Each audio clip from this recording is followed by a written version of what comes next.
Լուսապսակ իր ճակատով, գլխով պաշարավոր իր սխրանքի դափնիներով եւ գանձերով իր հին ու նոր հավասարվում ամենքի հետ, ամենքի չափ հպարտանում, ջղագրգիռ այս մարդկության երազների հանգրվանում շաղ է տալիս բերքն իր բարի անմահության հերկերի մեջ, իմ բարձրաբերձ Հայաստանը դեռ չգրված երգերի մեջ։ Կարդում ենք Համոսայանի Հայաստանի երգերի մեջ նշանավոր բանաստեղծությունում այս տողերը եւ անդրադառնում, որ ապրիլ ամիսն է Համոսայանի ծննդյան օրը եւ մենք էլ զուգահեռ ընթերցումներ հաղորդման շրջանակում այսօր քննարկելու ենք, թե ինչպիսին է Հայաստանը Համոսայանի երգերում։ Ողջույն Արքմենիկ։ Ողջույն Այկ։ Չենք դիմանում գայթակղությանը եւ կրկին անդրադառնում ենք Համոսայանի ստեղծագործությանը, բայց նաեւ իհարկե որոշակի խնդիրների, որոնք կան Հայաստան ներգության մեջ։ Հաղորդումից առաջ դու ասացիր, որ մեր այստեղ գլխավոր խնդիրը հասկանալու թե ինչպիսին է Հայաստանը Համոսայանի ստեղծագործությունը, որովհետեւ ամեն մի իրեն հարգող հայ մեծ գրող անպայման Հայաստան ներգություն ունի եւ ես կարծում եմ, որ դա նաեւ տվյալ բանաստեղծին գնահատելու չափանիշներից մեկը պետք է լինի, որտեւ ահա ինքնատիպությունը, պոետիկան եւ ընդհանրապես այն բոլոր հատկանիշները, որոնք ծառայում են ինքնացմանը բանաստեղծի, թերևս ամենից ակնառու երևում են հենց այդ թեմայի մեջ, ինչու որտեւ այստեղ կա մեծ վտանգ կրկնաբանության տաղտուկի մեջ հայտնվելու, կա մեծ վտանգ կաղապարներ կլիշեներ եւ նաեւ ընթերցողի քինքին հաճոյանալու այդ կա եւ ամենամեծ վտանգը որ կա պատեհապաշտությամբ տարվելու, որի օրինակները մենք ունենք մեր գրականության պատմության մեջ, հիմա տեղը չէ դրանց շուրջ խորանալու եւ ինչու ենք անդառնում Համոսայանին, որտեւ Համոսայանն իսկապես ունի իր Հայաստանը եւ Համոսայանի Հայաստան ներգության մեջ արկա են Համոսայանի սահյան դարձնող բոլոր կարևոր հատկանիշներ, թեպետ այստեղ մենք մի կարևոր ընդհանրացում երևի թե ի սկզբանե անենք, որը հետեւյալն է, եթե շատ-շատերի, շատ բանաստեղծների ստեղծագործության մեջ դա Հայաստանը առանձնացող այսպես թեմա է, հատույթ է, որը բաղկացած է կոնկրետ բանաստեղծություններից, Համոսայանի դեպքում երևի թե իր ամբողջ ստեղծագործությունը կարելի է դիտարկել որպես Հայաստան ներգություն, կոնկրետ մասնավորեցումներով, ինչու որտեղ բնության էս երգերը, որոնցով հայտնի ու սիրված է Համոսայանը, բնական էս միջավայրերը, սկսած Որոտանի կիրճից, Նաիրյան, Դալար, Բարդուց եւ այլն, այս բոլորը Հայաստանի բաղադրիչներ են, այլ ոչ թե բնապաշտություն։ Դա էլ նկատումն է, բայց սա չպետք է մեզ, ինչպես ասում են, մեր գործը հեշտացնի եւ թելադրի ընդհանրապես խոսել Համոսայանի հետ, որտեղ այս մասին որտեվ այս ընդհանրացումն էլ իր հերթին ավելի է դժվարացնում, որտեվ բերում է կոնկրետ հատկանիշների թվարկումներ, որովհետև կոնկրետ հիմա եթե փորձենք էվոլյուցիոն ընթացքը դիտարկել Համոսայանի, պետք է նախև առաջ նշենք, որ դա հեշտ չէր եւ Համոսայանը գրական ասպարեզ մտավ շատ դժվար ժամանակներում, որտեղ կար այնի նշած վատ հատկանիշների վտանգը, հա, որտեվ գրականության համար լավ ժամանակներ չէին, ստալինյան շրջաններ, մենք չունեինք Չարենցին, մեր Տերյանը չէր ընթերցվում, այլ տիպի բանաստեղծություններ էին հրապարակի վրա իշխում եւ այդտեղ պետք է կամ բանաստեղծեիր Հայաստանի մասին ընդունված ձևով, որ սա եղավ, հոկտեմբերն եղավ, չգիտեմ, եկավ, փայլեց եւ այլն, կամ պետք է ինչ-որ մեջ այդ երանգները կան, ինչպիսին էր անցյալի հինավուրց երգերի մեջ Հայաստանը եւ ինչպիսին է ներկայի մեջ, անպայման բանվորություն, աշխատանք եւ այլն, բայց նաեւ այս նոր իրականություն եւ ապագայում ինչպիսին է լինելու իր բարիքները։ Ազնվորեն շեշտել է մարդը, ազնվորեն շեշտել է, բայց ես ուզում եմ մի շատ կարեւոր հանգամանք էլ նշել, եղավ հայերենական պատերազմ, որի ժամանակ բազմաթիվ այսպես փոքրիկ ազատություններ տրվեցին գրողներին, որպեսզի ոգեշնչեն ժողովրդին եւ այլն, եւ պատահական չէ, որ Համոսայանի բանաստեղծությունն էլ ըստ ամենայնի պոետական ընթացքը սկսվեց Հայաստան ներգությամբ, Նաիրյան Դալար Բարդին, Համոսայանը զինվոր, չգիտեմ, պատերազմի դաշտից եւ այլն, Հայաստան ներգությունը թե այդուհանդերձ կարոտ հայրենիքի եւ այլնի զինվորի կարոտ օրինակ։ Այդպես կարող էինք ձևակերպել, եթե բանաստեղծության մեջ չլիներ Նաիրյան, Դալար Բարդին։ Եթե չլիներ ահա այդ շատ կարևոր սիմվոլը, Նաիրյան, Դալար Բարդին, որում Նաիրյան բառի օգտագործման, որտեղ չգիտեմ, այսօր մենք հեշտ ու հանգիստ օգտագործում ենք, չէ՞, այդ վերնագիրը, բայց դա 44 թվականին կարող էր դիտարկվել շատ վտանգավոր արտահայտություն։ Եվ մեր պոեզիայի համար սրբազան մի բան է։ Հիմա է սրբազան, տես։ Տերյանով, Չարենցով, հիմա կա Տերյանի երկիրնայերին, բայց կար Չարենցի երկիրնայերին, հիշենք, որ 44 թվականին Չարենցի անունը չէր կարելի տալ։ Եվ վերցնել եւ օգտագործել նաիրյան արտահայտությունը, սա նաեւ որոշակի նաեւ բանաստեղծական խիզախություն էր Համոսահյանի կողմից։ Ես չգիտեմ, գուցե կարոտն է իսկապես մղել դիմել այդ անզգուշությանը, բայց մենք հիմա գործ ունենք փաստի հետ եւ ընդհանրապես սա այս առիթն օգտագործելով ասեմ, հետագայում Համոսահյանի պոեզիան Հայաստան ներգությունը հենց այդ ուղղությամբ էլ գնաց, ավելի շատ վերցնել ոչ թե Հայաստանը որպես բառ, որպես անուն, հա, եւ որպես պատմություն, այս շատ կարևոր է, կա պատմությունը, թե կա իհարկե բավական գոնե առաջին գրքերում, լավ, Որոտանի եզերքին 46 թվական, այ Նաիրյան դալար բարդի եւ էլի բաներ։ Տեսեք ինչ հետաքրքիր, այ Նաիրին կա այստեղ, բայց այդուհանդերձ Համոսյանը իր փոքրիկ անկյունից է սկսում, փոքր հայրենիքից, այսպես ասած, Որոտանի եզերքներից, քարապներից, ուրեմն Զանգեզուրից, այդ գեղեցիկ բնությամբ հնարավորություն չկար այդ ժամանակ ավելի մեծ պատմական Հայաստանի մասին խոսելու, թե ուղղակի նոր բանաստեղծեր աշխարհայացքը դեռ պետք է լայնանար։ Այստեղ հենց մենք գործ ունենք, գուցե հիմա տես քո ներկայացնում մի փոքր բան թվա, թերություն թվա Համոսահյանի մոտ, բայց դա Համոսահյանի գլխավոր առավելություններից մեկն է, հիմա պատճառաբանեմ թե ինչու, տես։ Համոսահյանը հետագայում էլ իր ամբողջ հայրենակությունը կառուցեց սիմվոլների վրա, որտեվ Հայաստանը եթե այլ բանաստեղծների մոտ ունի մի անուն, երկու անուն, հա, Հայաստան, հայրենիք, չգիտեմ եւ այլն, Համոսահյանի մոտ տարբեր ձևակերպումներ կարող է ունենալ, հա, այդ սիմվոլացումը լինի Նաիրյան դալար բարդով, լինի Որոտանի եզերքով, չգիտեմ, քարերով, գարունը հայեր են լացի լեզվով եւ այլն եւ այլն։ Դա շատ բնորոշ է իրեն եւ մի շատ կարեւոր հատկանիշ մենք մեր էլի կարեւոր պոետների մոտ եթե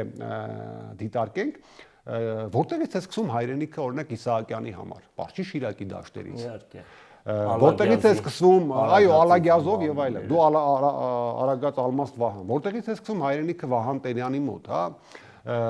Ջավախքից, այսինքն կամ ասենք եթե գնում ենք մեր այնպիսի պոետների մոտ, որոնց մեջ հայրենիքությունը այդքան ընդգծված պոետիկայի տարեր չունի, օրինակ Մեծարենցի հայրենիքը սկսում է իր Բինկյանից, Վարուժանը սկսում է Բրգնիկից, Սիամանթոյի ստեղծագործությունն ենք նայում իր հայրենի ակնից, այսինքն գլխավոր այդ գաղափարին, գլխավոր մետաֆորին հասնելու համար դու սկսում ես, այո, սկսում ես հենց քո Որոտանի եզերքից։ Բայց ակնառուն իհարկե բանի դեպքում է, Համոսյանի դեպքում է, որովհետև այ խորհրդային իրականության մեջ դու քո Որոտանը եւ այլն, որը կարող շատ հնացված դիտել, այսպես ավանդական, եւ նրանք քննադատները մեղադրեցին հենց այդ նեղ սահմանների մեջ եւ նա փորձեց դուրս գալ իր Որոտանի երկիչ այս բանից եւ գրել ավելի լայն հարային իրականության, այսպես նշանների մասին, գաղափարների մասին, կուսակցական եւ այլն եւ տապալվեց փաստորեն։ Եվ ինքն էլ իր բանաստեղծություններից մեկում հենց ասում է, ոնց որ ասում է, այսպես մեղադրում էին ինձ միայն Որոտանի, այսպես երկելու մեջ եւ ես սկսեցի գրել, հետո ասում է հիմա որոտում եմ, կարծեմ առանց կայծակների թե առանց բան, շատ հետաքրքիր այսպես բնութագրական դիպուկ ասում է եւ վերադառնում է արդեն 50-ից դառնում է բանաստեղծ։ Ինչպես դու մի լավ օրինակ բերես իր կարտաներ դրույթներից մեկում, բանաստեղծներից մեկում Սյունյաց երկիրը արտահայտությունը հետագայում փոխել է հայոց երկիր եւ այլն, դա տես ոնց ասեմ, նախորդ տարբերակն ավելի ուժեղ է Սյունյաց երկիրը, որտեվ նեղմտորեն նման գնահատականներ տալ Ամոսյանին ուղղակի չգիտեմ, նույնիսկ չեմ էլ կարող բան անել։ Իսկ ընդհանրապես, եթե գանք արդեն բուն ընթացքին Համոսյանի, ահա այդ քննադատությունները իրենց հերթին, մնացած բաները իրենց հերթին, բայց Համոսյանը կարողացավ հատկապես ավելի հասուն տարիքում Քարապների երգը գրքից սկսած, Սեզան բացվիրում, ստեղծել իսկապես հայրեներգության, հայաստաներգության մի նոր որակ, որտեղ այդ արդեն տիրադային ձևակերպումները տեղ չունեն, օրինակ ես շատ լավ հիշում եմ Սահյանի մի բանաստեղծություն, թե հոկտեմբերյան դրոշի փայլի շիկներ, ճակատն արագացի, իր մութ հայրերում շունչը կփչեր Հայաստանից եւ այլն, այս տեսակի турքեր, չգիտեմ, խորհրդայնացման, այս ինչ Հոբելյանի առիթով են, ինչ Հոբելյանի առիթով տրվել են, բայց անկեղծությունը, բուն պատկերացումը Սահյանի բոլորովին այլ բանաստեղծությունների մեջ է, որոնցում երբեմն Հայաստան բառը չկա, հա, օրինակ քարերի մասին նրա գործերը ամենաստույգ հայաստաներգություններից են։ Այո, եւ Պապի մասին Պապը դա մոնումենտալ մի հատ աշխատանք է հենց Հայաստանի մասին։ Տեսեք, այս ձորերում ամեն ինչից օրորոցի հոտ է գալիս, պապենական սուրբ օջախի ծուխ ու բոցի հոտ է գալիս, արմատի հոտ, բողբոջի հոտ, ուխեժի հոտ, տոհմածառի, փաստորեն, վարող ցանող հոր ձեռքերի ու մոր ծոցի հոտ է գալիս։ Անչափ տպավորիչ։ Տպավորիչի զատ, բայց այստեղ ոչ Սյունիք կա, ոչ Հայաստան կա։ Դրանք այնքան երկրորդական բաներ են, այ ջան, այդ ատրիբուտները հիմա քննարկել, որտեվ Համոսահյանի Հայաստան ներկայության որակական հարստությունը, եթե ուզում ենք մենք գնահատել, հենց այս տեսակ ատրիբուտների մեջ է։ Ինչ, ոչ թե Մագդիրով էս կանեմ, ես քեզ այսքան սիրում եմ եւ այլն կամ չեմ սիրում, կամ մենք անցյալում ես ենք ունեցել, ներկայում ես ունենք, ապագայում ես կունենանք, այլ ստեղծում է մի, այսպես ասեմ, հոգեկան, հոգեբանական, նույնիսկ այդ տոհմական իրավիճակներ, որով քեզ փոխանցվում է այդ սիրելի երկրի բույրեր, գույներ,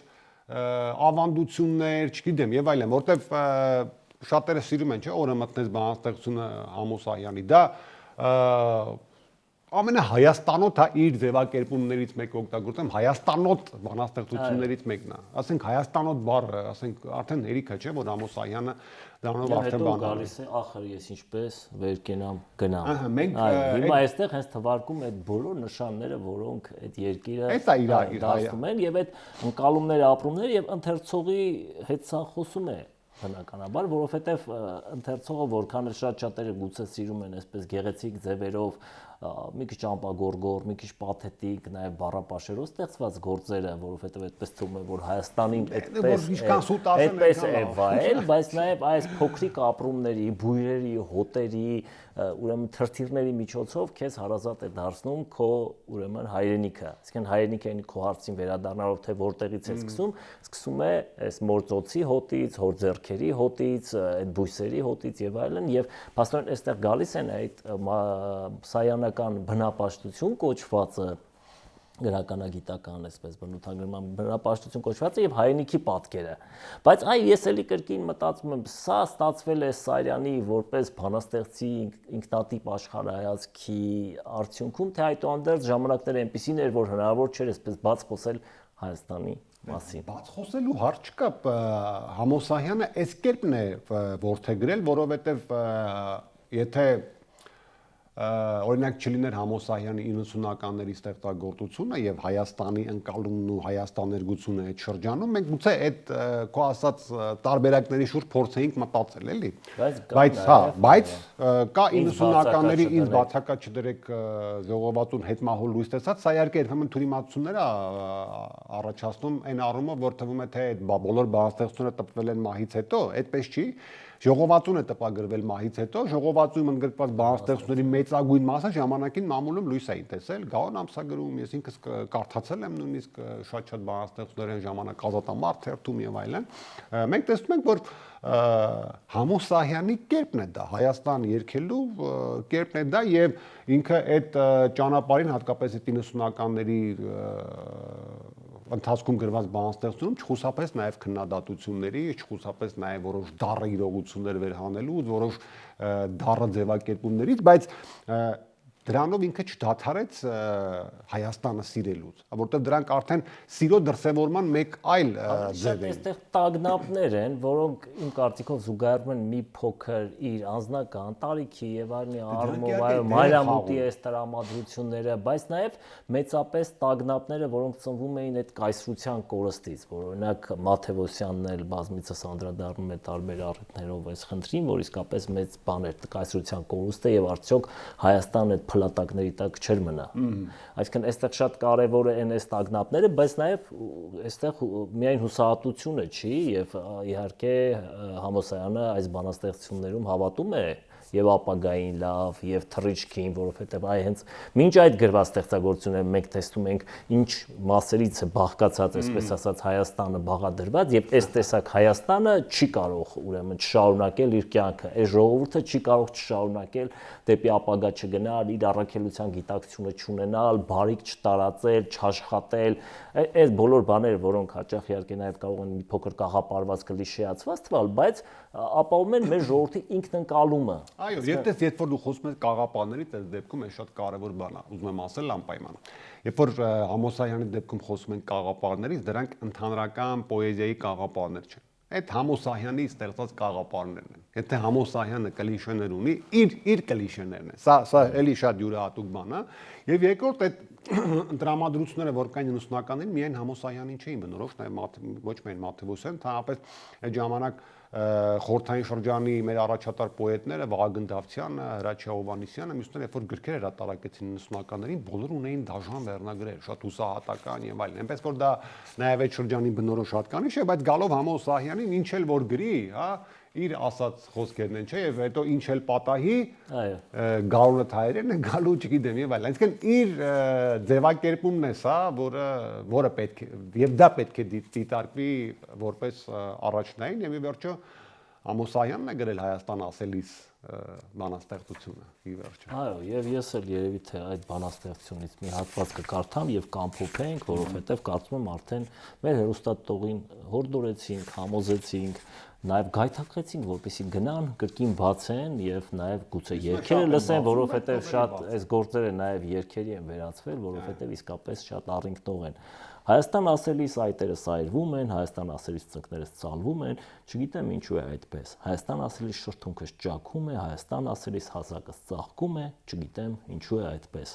Հայաստան ասելիս աչքերս լցվում են, Հայաստան ասելիս թևերս բացվում են, չգիտեմ ինչու է այդպես։ Հայաստան ասելիս աշխարհի իմ տունն է, Հայաստան ասելիս էլ մահը ուն շունն է։ Կմնա, կլինեմ այսպես։ Տես սիրելի Արմենիկ, երբ որ կաղապարներից ենք խոսում բանաստեղծական, դու էլ ասացիր, որ ինքնահատուկ իրեն բնորոշ կաղապարներ են, բայց այդուհանդերձ այն նայրին կաղապար չէ, բայց խորհրդանիշ է, նա բերեց։ Ես երբ որ մտածում եմ հայրեներգության մասին, հայաստաներգության մասին, իհարկե հիշում եմ Եղիշե Չարենցի Ես իմ անուշ Հայաստանի, որտեղ շատ բաներ տրված են իրապես, այս նայրյան աղջիկների հեզաճկում պարը, քարը, հին քաղաքների, խրճիթները եւ այլն, որ տեսնում եք, իհարկե շատ բաներ էլ գալիս են մեր նախորդ գրականությունից, այսինքն այս քարը, խրճիթները, աղքատ եւ այլն Թումանյան Իսահակյան գծից են գուցե գալիս, այսինքն Չարենցը գալիս է ամփոփում, բայց հետագայում էլ ստեղծում։ Այ այստեղ օրինակ ո՞րն է ինքնատիպությունը, հենց այն հայացքը, որով Համոսայանը տեսնում է Հայաստանը տարբեր բաների մեջ, այնպես ասեցիր, քարերի, մասրեն ու բույրի մեջ, թե էլի այդուհանդերձ այդ նույն կաղապարների մի փոքր տրամաբանական շարունակությունն է։ Ես Սահյանի դեպքում էլ եմ կրկնում, կաղապար բառը չեմ օգտագործի, չեմ ասում դրանք չկան, հա, բայց արի թեման եւ այս ընդհանրացումները Հայաստաներգության Սահյանի դիտենք իր լավագույն օրինակների հենքով, որտեղ որ մանգանք այնքան բան կճարենք։ Իհարկե Չարենցի բանաստեղծությունը շատ ճակերտավոր վատ ազդեցություն ունեցավ կաղապարների ձևավորման համար։ Սահյանի դեպքում մենք գործ ունենք ոչ թե այդ կաղապարների օգտագործմանը, եթե Չարենցի բանաստեղծության հետ ես ուզում զուգադրեմ, այլ այդ կաղապարներում շեշտված հասկացությունների, երևույթների բացահայտման նորովի, դրանց սիմվոլիկ ընդհարցակման, ինչ որտեղ դրանց ավելի առարկայական ներկայացման, հա, ավելի բաց ներկայացման հետ եւ գործ ունենք նաեւ այդտեղ շեշտված այդ բանաստեղծության մեջ շեշտված երևույթների նոր մեկնաբանման հետ, որտեղ այնուամենայնիվ բանաստեղծությունները ունեն նաեւ ստեղծման ժամանակներ։ Ուզենք թե չուզենք ամենաանմահ, ամենաժամանակներից վեր բանաստեղծության մեջ բոլոր ժամանակները իրենց կնիքը դնում են։ Եվ Համոսահյանի մեծությունը եւ Համոսահյանի Հայաստաներգության առանձնահատկությունը նաեւ այն է, որ իր ժամանակի Հայաստանը կա այդ բանաստեղծություններում, այդ ժամանակի Հայաստանի վիճակի շուրջ հրճվանք, այդ ժամանակի Հայաստանի վիճակի շուրջ տագնապ եւ ամենատարբեր խնդիրներ կան, որ արտահայտվել են, ասենք, ախրես ինչպես վեր կենամ գնամ, հենց այնպես գրված բանաստեղծություն չի, հա, դա նաեւ են Սփյուռքի գոյության, չգիտեմ, ամենատարբեր արտագաղթի նմանատիպ տագնապների բանաստեղծական արտահայտությունը եւ Սահյանը փորձում է այդ բանաստեղծությամբ գտնել այն կապող բաները, որոնք պահում են քեզ, հա, այստեղ կամ, չգիտեմ, գուցե փորձել է արդարանալ, հա։ Բայց ամենագլխավորը ներշնչել, ոգեշնչել մարդկանց սեր արտնասնել, այ հայրենիքին։ Սահյանը այդ առումով իր դերը մեծապես կատարել է եւ, չգիտեմ, եւ այսօր այդ պատճառով է նաեւ, որ մնում է այսօր Հայաստանի ամենաընթերցված բանաստեղծներից մեկը ինքը։